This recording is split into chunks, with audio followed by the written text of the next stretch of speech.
دوسرے یہ کہ اس آدمی کو جو کسی طریقے کو رواج دے رہا ہے اس کا باشعور ہونا ضروری ہے. تیسرا یہ ہے کہ اگر خدا کی طرف سے حکم آ رہا ہے تو اس کا نبی ہونا ضروری ہے, تبھی تو اس کو خدا کی طرف سے حکم ملے گا.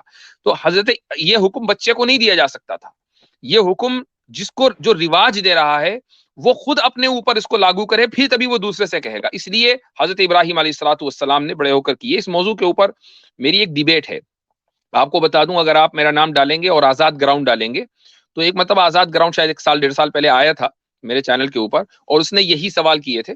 تو اس کا جواب میں نے دیا تھا کہ یہ کچھ جو لوگ کہتے ہیں کہ ہاں کرانی چاہیے, ان کے نزدیک بھی ضروری نہیں ہے, مستحب ہے, کرا لے تو اچھی بات ہے, کوئی ضروری نہیں ہے. جی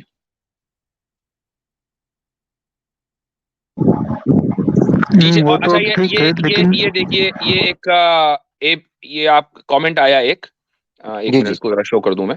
یہ ذاکر نائک نے واجب نہیں کہا ہے, دھیان سے ویڈیو دیکھو, سنت کہا ہے. لیجئے ہماری بات کی تائید ہو گئی. میں خود یہ ان سے پوچھنے والا تھا, پھر میں نے کہا آپ نے اس کو کلیئر کر دیا, تو میں پوچھنے والا تھا وہ ویڈیو کدھر ہے جدھر میں خود حیران ہوں کہ ذاکر نائک نے یہ کیا کہا ہے, کیونکہ ان کا تو ایکسپرٹیز ہے ہی کمپیریٹیو ریلیجن کی ہیں, اور وہ ریورس کے ساتھ آئے دن بات کرتے ہیں. ان کا یہ موقف تو ہو نہیں سکتا, کسی اور کا تو ہو سکتا ہے. تو آپ کا یہی سوال تھا, اس کے علاوہ کوئی دوسرا سوال تھا آپ کا؟ اس وجہ سے آپ کو اسلام اللاجیکل لگا؟ نہیں دیکھیے, ابھی یہاں پر جیسا میں نے آپ کو ایک لنک شیئر کی ہے, وہ حضرت عمر نے کہا ہے کہ گوشت کھانے سے پرہیز کرو کیونکہ گوشت میں خمر کی طرح ایڈکٹیویٹی ہوتی ہے. تو اس میں نے شاید مفتی عبداللہ مناج صاحب کی سٹریم پر جا کر یہ رکھی تھی, تو انہوں نے کہا تھا کہ دیکھیے وہ ضرورت سے زیادہ گوشت نہیں کھانا چاہیے. تو یہاں پر لکھا ہے beware eating of too much meat for it can be as addictive as wine. تو ایز ایڈکٹیو ایز, آپ ہی خود پڑھ رہے ہو, beware of eating too much of meat. Too much کا کیا مطلب ہے؟ اور دوسری بات سچن بھائی دوسری بات یہ ہے کہ آپ نا نبی پاک صلی اللہ علیہ وسلم کا قول دکھائیں. جب آپ نے مسلمانوں کے ساتھ مخاطب ہونا ہو تو قرآن اور سنہ میں نبی پاک صلی اللہ علیہ وسلم کا قول دکھائیں. حضرت عمر سے اختلاف ہو سکتا ہے, کیا ہے صحابہ نے کیا, ان کے اپنے بیٹے نے کیا. نہیں, میں یہاں پر یہ کہہ دوں کہ اگر صحابہ کا آپس میں اختلاف ہے تب تو بات ہے, ورنہ خلفائے راشدین کی جو سنت ہے اس کے اوپر بھی ہمیں عمل کرنا ہے. اگر ہمیں مل جائے کہ آپس میں اختلاف ہوا ہے تو ٹھیک ہے, ہم فقہا کو دیکھیں گے کہ انہوں نے کس کے قول کو ترجیح دی ہے, لیکن دیٹس اے ڈفرنٹ ڈسکورس, وہ ایک الگ مسئلہ ہے. حضرت میں یہ کہنا چاہ رہا ہوں کہ حضرت عمر فاروق حلت و حرمت کے حوالے سے تو نہیں نہ کہہ سکتے. ایسی روایات کو عامر بھائی, ایسی روایات کو حکمن مرفوع کہا جاتا ہے کہ جو صحابی اگر کوئی بات ایسی کہہ دے کہ جس میں اجتہاد کا کوئی دخل نہ ہو تو پھر وہ حکمن مرفوع ہو جاتی ہے. تو اس لیے وہ ایک حضرت میں جاننا چاہ رہا ہوں وہ تو بات آپ کی بالکل ٹھیک ہے کہ جس میں شریعت کا حلت و حرمت کا یا غیابت سے یا کوئی شرعی احکام ہو, یہ میڈیکل وجہ سے اگر کوئی صحابی کہہ رہے ہیں کہ نہ کھاؤ یہ ایڈکٹیو ہوتا ہے تو اس سے مراد یہ تو نہیں لیا کوئی شرعی حکم ہے؟ نہیں, حضرت عمر یہ کہہ ہی نہیں رہے نا. حضرت عمر کہہ رہے ہیں ٹو مچ آف ایٹنگ, اسراف تو ہر چیز میں برا ہے نا. یہ تو حضرت عمر نے قرآن سے نکالا ہے مسئلہ. بالکل ٹھیک ہو گیا. بھائی ہمارے جو سچن بھائی جس روایت کا حوالہ دے رہے ہیں اس کو ذرا دوبارہ پڑھیے گا آپ. سچن بھائی دوبارہ پڑھیے. میں وہی پڑھ رہا ہوں, آپ نے مجھے بیچ میں انٹرپٹ کیا. Beware of eating too much meat for it can be as addictive as wine. تو میں یہ کہہ رہا ہوں کہ انہوں نے میٹ کو وائن کے ساتھ کمپیئر کیا ہے, تو کیا اس کا مطلب 1 چمچ وائن پیے تو جائز ہے؟ نہیں, دیکھیں یہی ہو رہا. انہوں نے میٹ کو وائن سے کمپیئر نہیں کیا, too much consumption of meat کو ایڈکٹیو بولا ہے. جس طریقے سے آپ شراب پیتے ہیں اور اس کا ایڈکشن ہو جاتا ہے, اسی طریقے سے زیادہ گوشت کھانے سے پھر آدمی دال روٹی سبزی سے دور ہو جاتا ہے, گوشت ہی کی اس کو لت لگ جاتی ہے. اور جب آدمی مستقل گوشت کھائے گا صبح شام اور ناشتے کے اندر بھی اس کو قیمہ چاہیے, تو پھر کیا ہوگا اس کی صحت کا حال. جس طریقے سے شراب صحت کے لیے نقصان دہ ہے, پھر گوشت بھی صحت کے لیے نقصان دہ ہوگا. ہر چیز لمٹ میں صحیح ہے نا, انلمیٹڈ تو کوئی بھی چیز ٹھیک نہیں ہے. انہوں نے ایڈکشن کے اندر میرے خیال سے سملر ٹو مچ کو کہا ہے, گوشت کو وائن سے کمپیئر نہیں کیا. وہ تو سیدھی سی بات ہے, کمال ہے. سچن بھائی آپ اچھا 5 سال تک رہے ہیں, میرے خیال سے ختنہ آپ کے سر کو چڑھ گیا. جی اس کے علاوہ کوئی اور بات؟ اس کے علاوہ بھی ہے, جیسے کہ وہ جو 800 یہودی قتل ہوئے, تو میں اور جو یہودیوں نے پوری میں پہلے ہی کہہ چکا ہوں, میں سنا ہوں. بنو قریظہ. ارے بات تو پوری کرنے دیجیے.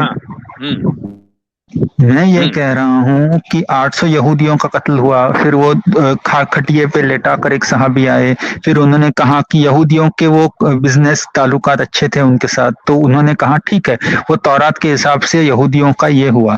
میں سمجھتا ہوں کہ یہودیوں نے زیادہ مسلمانوں کی جانوں کو ڈیمیج کیا، اس سے زیادہ ابو سفیان اور ان کے مشرکین مکہ نے ڈیمیج کیا۔ لیکن ابو سفیان اور مشرکین مکہ والے تھے، عرب والے تھے، اپنے ہی قریشی والے تھے، اس لیے رسول اللہ نے ان کے ساتھ بہت زیادہ سافٹ کارنر اختیار کیا، جبکہ یہودیوں کے ساتھ اتنی ہارش ٹریٹمنٹ ہوئی ہے جس کا مطلب اندازہ نہیں ہے۔ یہ تو بہت زیادہ ڈبل سٹینڈرڈ لگ رہے ہیں۔ اس کا جواب دے دیتا ہوں میں، اور یہ آپ نے اچھا سوال کیا ہے۔ سب سے پہلا اس کا جو جواب جو اس بیک گراؤنڈ کے اوپر مبنی ہے کہ یہودیوں کے ساتھ باقاعدہ ایک معاہدہ ہوا تھا، اور انہوں نے بنو قریظہ نے جو معاہدہ توڑا وہ یہ کہ مشرکین کو وہ مدینے کے اوپر چڑھائی کرنے کے لیے بلا کر لے کر آئے، ایک قلعے کے اندر جہاں مسلمان عورتوں کو بطور حفاظت رکھا گیا تھا، اس قلعے کے اوپر مسلمان عورتوں کو قتل کرنے کے لیے، جن میں امہات المؤمنین بھی ہیں اور آپ صلی اللہ علیہ وسلم کی بیٹی بھی ہیں، ان کو قتل کرنے کے لیے یہ بنو قریظہ کے لوگ وہاں پہنچے، لیکن بہرحال ان کو وہاں سے بھگایا گیا۔ یہ ان کے جرائم ہیں۔ رہی یہ بات کہ مکہ والوں کے ساتھ جن آپ صلی اللہ علیہ وسلم نے مکے والوں کو دو آپشن دیے کہ بھئی یا تو اسلام قبول کر لو یا یہاں سے چھوڑ کر چلے جاؤ، اور جو ان کے دگگج تھے بڑے بڑے، جیسے ابو سفیان تھے، فتح مکہ سے پہلے وہ مشرکین کے چیف تھے، انہوں نے اسلام قبول کر لیا، کوئی مسئلہ نہیں ہے۔ اگر بنو قریظہ بھی اسلام قبول کر لیتے کوئی مسئلہ ہی نہ ہوتا۔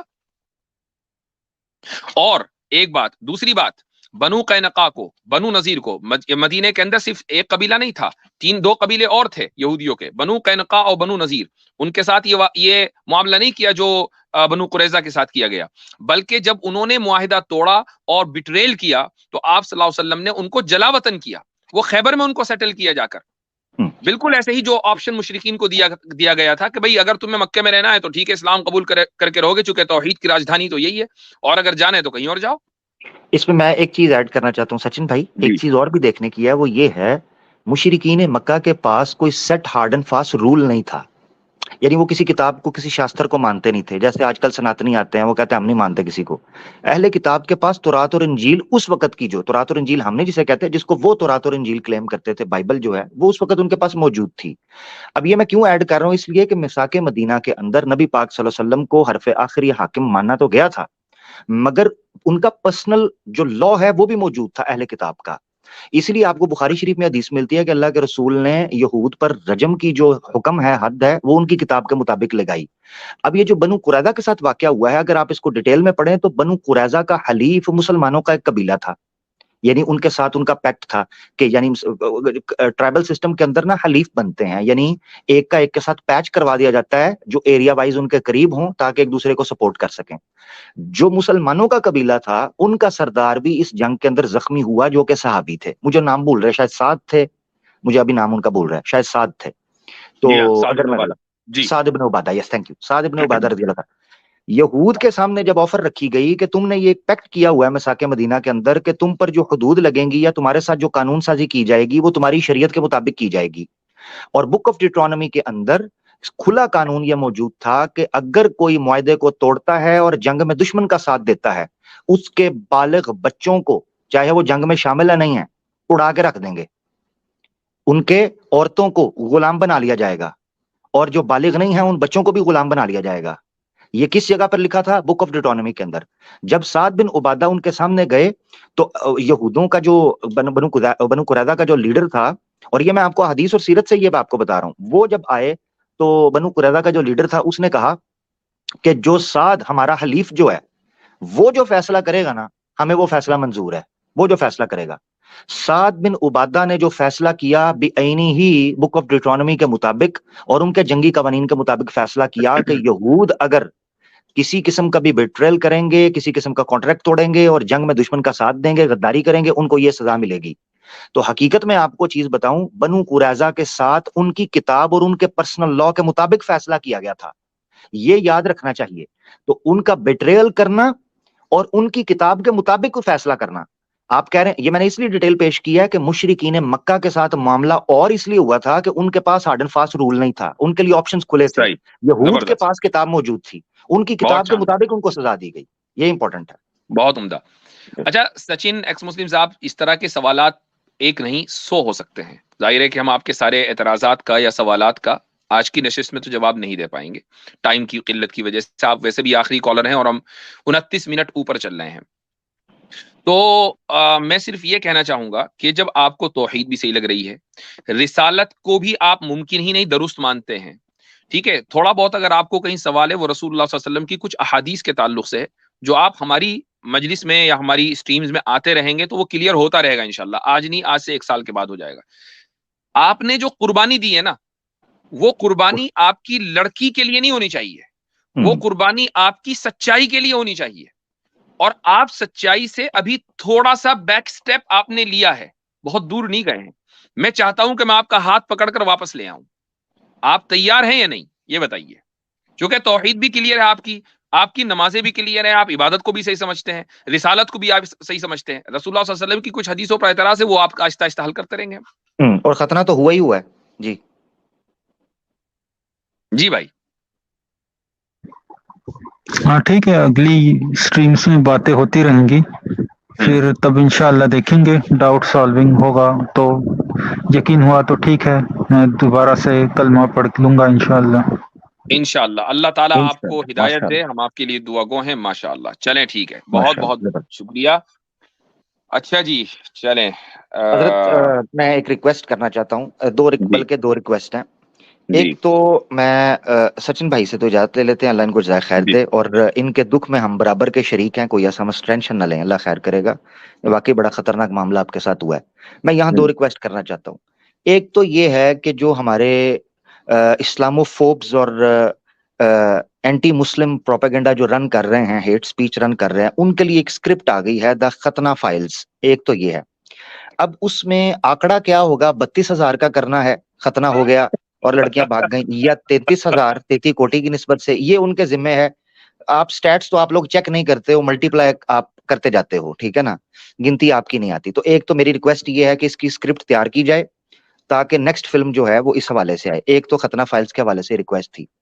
دوسرا میرا ریکویسٹ جو ہے وہ اب مسلمان لڑکیوں سے ہے.